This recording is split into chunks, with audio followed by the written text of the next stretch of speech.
Hi, this is Michael with Giotto Imaging Supplies coming to you with something a little different actually, not just another dye sublimation tutorial video, but instead today we're going to be talking about Sawgrass and their printer line, the SG500 and the SG1000. Now those are just the SubleJet printers that we're going to be talking about today, and we will talk about VersaFlex in a different video. People ask me all the time, why do I use a Sawgrass? Well, the answer is actually quite simple. Sure, some printers, particularly something that prints on a roll, is excellent for printers who are going to be doing lots and lots of prints and want to be able to just print and walk away. It's a fantastic thing. But if you're somebody who is running a home business, if you're a creator, you're doing markets like handmade markets and things like that, Sawgrass is a fantastic printer for that early and mid-level creator before you're ready for the larger format stuff.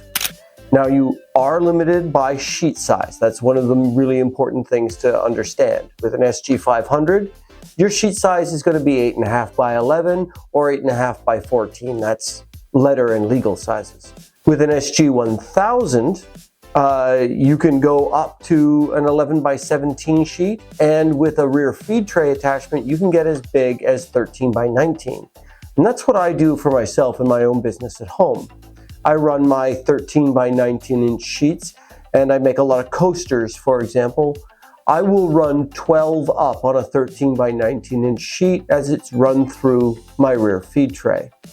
So you're not that limited in terms of paper size. Yeah, sure, you're not going to be able to do blankets with that or really large format stuff, but a lot of things that you can do on a 16 by 20 inch press, you can do with your Sawgrass SG1000 with your rear feed tray.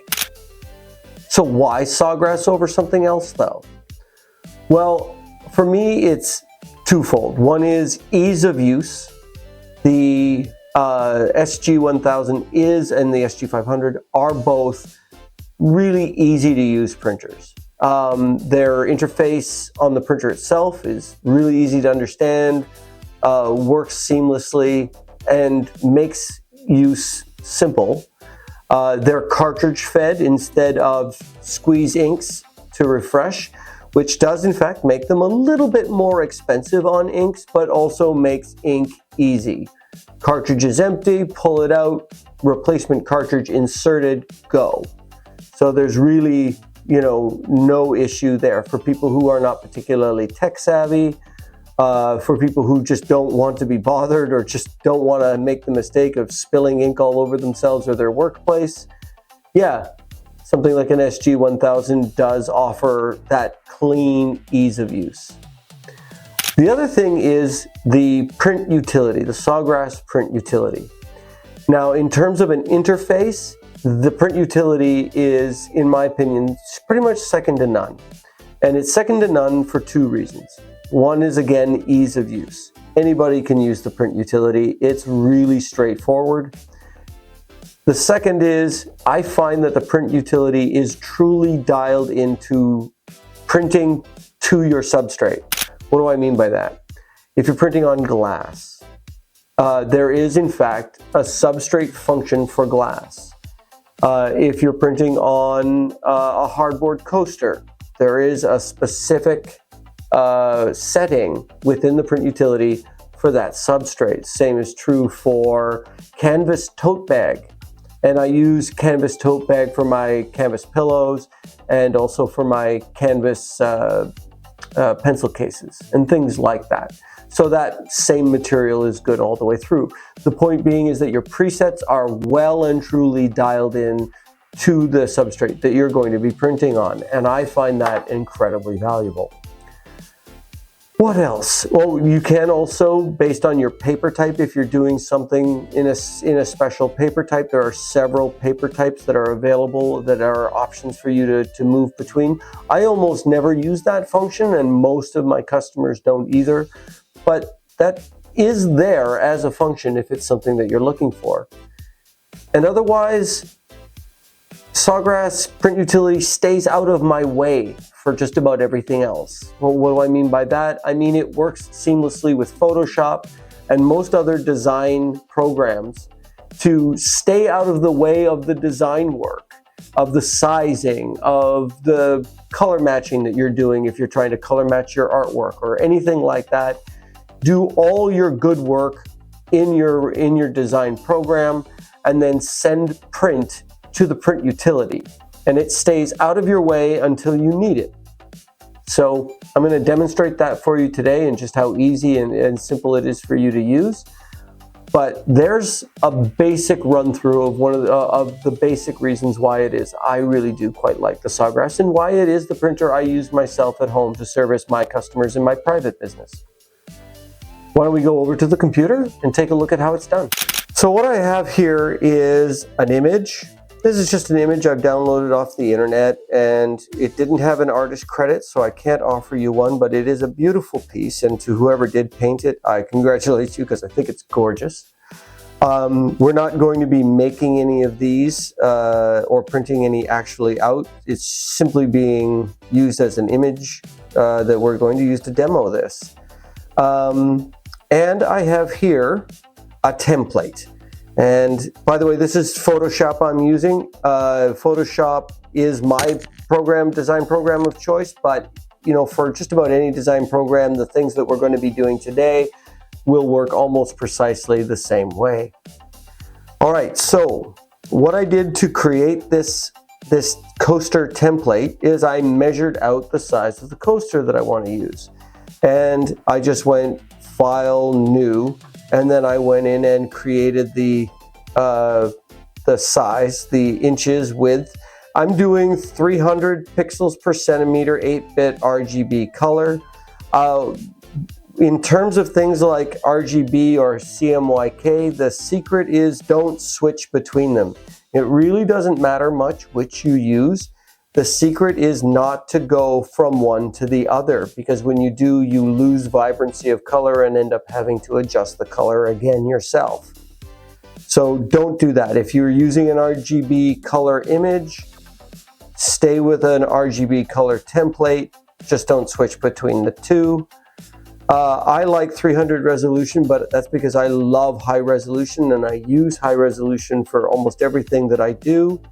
And then in terms of the size, these aren't the sizes that I used to make the template. The sizes I used were 4.25 by 4.25 inches.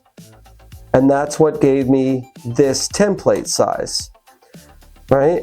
Now it's important to make sure that your template is always a little larger than the thing that you're trying to make. It's going to be very rare that you want to match the size exactly. You're almost always going to want a little bit of bleed, because that's going to help you have a little space on the outside to center your flat image or to place your image on a cylinder or whatever it is you're going to be using as your substrate. So yeah, always a little bit bigger on your template. And then it's really straightforward. I take my original image, which is an RGB image, and I move it over here and I drop it. And there it is, there's the size of it. And it's not quite big enough, so that's fine, no problem. Control T to resize. That's a transform function. I'm gonna lose a little bit of it, but it'll get there. And if I do that, that's about center. I'm pretty happy with how that's gonna look. So that's gonna be how it fits into my template. The next thing I'll do is make sure that I crop that image to the size of my template. That's actually the reason why we have a template in the first place, is so that we can drag our image in, size it properly, crop away any excess, and now I'm left with an image that is in fact the size that I want to use. Now, why is that important? Well, now what I can do for coasters particularly, and especially coasters where I'm not using a full bleed image, which means that I'm going to have some white in the background, I'm going to go through to here and I'm going to just add what's called a stroke to it. And what that's going to do, you're not going to see it in this image, but if I move it you will, there's a little black line now that goes all the way around my image. And that's going to give me a way to place my coaster, because this is a coaster template. It's going to give me a way to place my coaster inside this, where I'm going to have a black line on the outside, and I know where center is as I'm placing my coaster. The next thing I need is another new something, right? This time it's going to be, well, 8.5 by 11, right? That's going to be my paper size. So create that. Again, I'm staying at 300 pixels per centimeter. I don't want to change that, because then if I make it more, my image will be smaller. If I make it less, my image will be bigger than I've actually sized it to. So I want to keep these things all the same as my template image. So I create that. There I go. Now I'm going to just drag my template over to what is essentially my print sheet. Ah, there it is. And I'm done. Well, not quite. I guess I'll Control J, because I'm going to want to make 4 of these, right? So, and Control J, Control J. Now I've got 4 of them set up on an 8.5 by 11 inch page. They're ready to go. If I really wanted to get fancy, I'd go in, and I absolutely would do this under normal circumstances, and I would magic wand. Where's my little magic wand?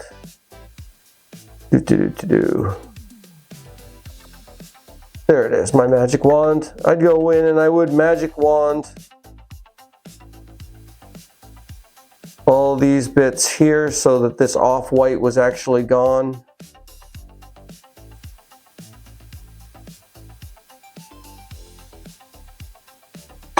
That's easy. And then I would take it and I would,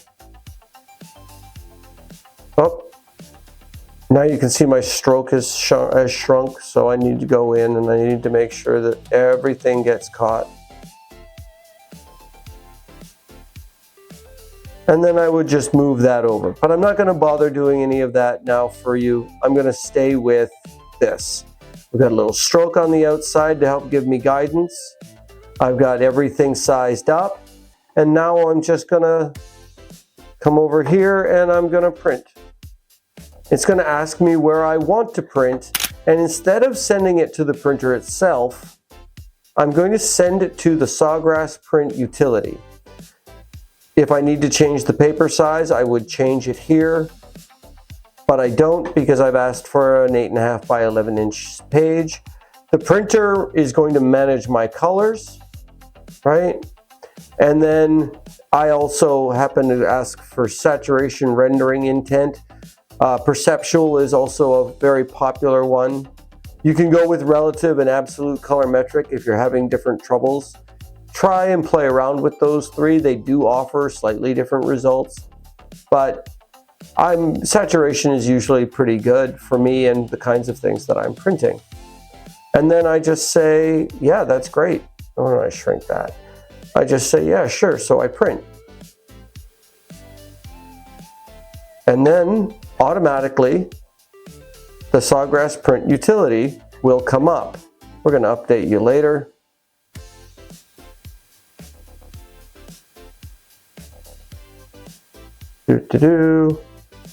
And there it is. It's come up. It sees my SG500. That's what I have here at work, right? And there's my image, right? Okay, so now what can I do? Well, I could do things like fit to paper size and stuff like that if I wanted to. I can change the DPI and the size, but most of the time I've done all of the work I really need to do here. I've already done that in Photoshop. So there's really no point in my playing around with any of it, right? What's really important is right here. Select a preset. I want it to be a hardboard coaster. So now it's going to prepare the images and apply a color profile that is best suited for that substrate. right? I can go in and do advanced color management. I can change it from vivid to photographic to grayscale. I can do custom as well. I'm not even sure how classic works. I generally stay within vivid and photographic. But in this case, we're just going to leave it at vivid. Vivid is one of the ones that goes well with saturation. Portrait and landscape, I can change whether or not the paper is going to go in that way, but again, if I'm using an SG500, an 8.5 by 11 should be going through portrait anyway. I do want these mirrored. For those of you who aren't sure what that means, it means that the image is actually backwards on the paper because it's going to be applied to the face of the substrate, and on the substrate it will look straight. So you mirror it on the print. It knows that it's an MDF board because I've told it I'm doing a hardboard coaster. The product is an MDF board. The media size, that's the paper size, is letter. Print quality, I always use high quality, but you could go to high speed or advanced photo. Just high quality is pretty much good for everything, but there are some options for you to play around there. As I mentioned, you can change the media type. If TruePix Classic is not one of the paper types that's on your available, TruePix does tend to cover most sublimation papers, but there's also type A and type B that also cover different types. And then there are some other available options here for people who are doing, you know, thicker papers or specialty papers as well. Those specialty papers are fairly rare, but for people who are doing that sort of thing, you know who you are, and there's the availability for you. And then it's just the tray. This doesn't have a bypass tray. Tray 1 is the one that's underneath the printer, the standard tray. Oh, by the way, for customers, now I'll mention, really important, make sure that your paper is in the tray upside down because it feeds upside down to right side up as it's actually printing. So put it in the tray bright side down, printing side down. And that's really important to remember. I do get, particularly from beginners, one of the first calls I get is, I don't understand why it's so spotty. And the reason it's spotty is because the paper's in right side up instead of upside down, and upside down is actually the right way. Does that make any sense? I hope it does. In any case, there it is, media tray. Now at this point, right under here is where the print command would be. It says firmware update required, so it does need an update. And it's not actually hooked into a printer, so we're not gonna print this. But that's where your print command is. I would just hit that, and then it's gonna send the print command through to the printer and give me, you know, my printout from which I can make my results. That's super easy. And I can save this profile. So if it's something I do a lot, I've saved it. I just load that straight in from the print utility and print, because everything's the same anyway. I don't have to go through this process again and again if it's something I'm doing often, then I've saved it. So it's really easy to use. The only things I really find myself even using are the profile, the preset, right? I don't usually change the product because that's usually set by the preset. And then which tray it's coming out of or what media size. So because I often use the 13 by 19 inch media size, I'm regularly changing it from letter to the 13 by 19. And that's really it. And otherwise, these presets are, as I said, dialed in to get you great results. And I consistently do get great results as a result of this.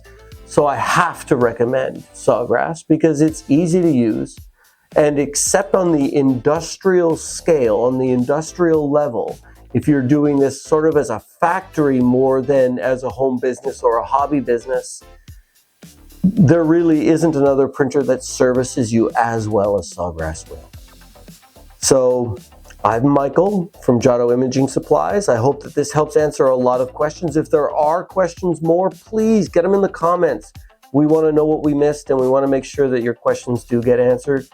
If there's something else you'd like to see us cover in the future, let us know, because we are listening. This was, in fact, a customer request, and we're listening. We're reading those comments, and we're paying attention.